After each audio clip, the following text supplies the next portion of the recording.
ডিসেম্বরে নির্বাচনী তফসিল আর তফসিল ঘোষণার মাত্র 10 দিনের মধ্যেই জমা দিতে হবে নির্বাচনী পর্যবেক্ষকদের তালিকা, এমন স্পষ্ট বার্তা দিয়েছেন নির্বাচন কমিশনার ব্রিগেডিয়ার জেনারেল অবসরপ্রাপ্ত আবুল ফজল মোহাম্মদ সানাউল্লাহ।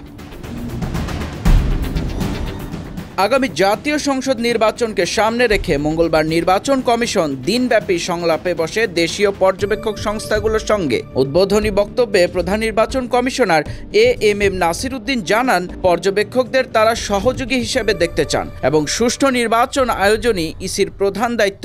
সংলাপে নির্বাচন কমিশনার ব্রিগেডিয়ার জেনারেল অবসরপ্রাপ্ত সানাউল্লাহ বলেন, ত্রয়োদশ জাতীয় সংসদ নির্বাচনের তফসিল ডিসেম্বরের প্রথমার্ধে ঘোষণা করা হবে আর তফসিল ঘোষণার 10 দিনের মধ্যেই নির্বাচন কমিশনে পর্যবেক্ষকদের চূড়ান্ত তালিকা দাখিল করতে হবে।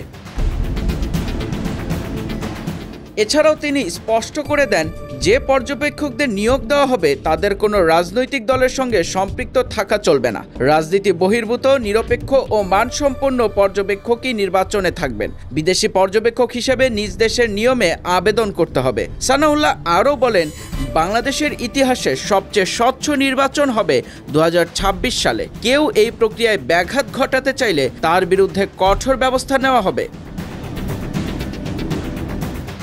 পর্যবেক্ষকরা নির্বাচনের আগের দিন, নির্বাচনের দিন, নির্বাচনের পরের দিন, এই 3 দিন মাঠে কাজ করবে।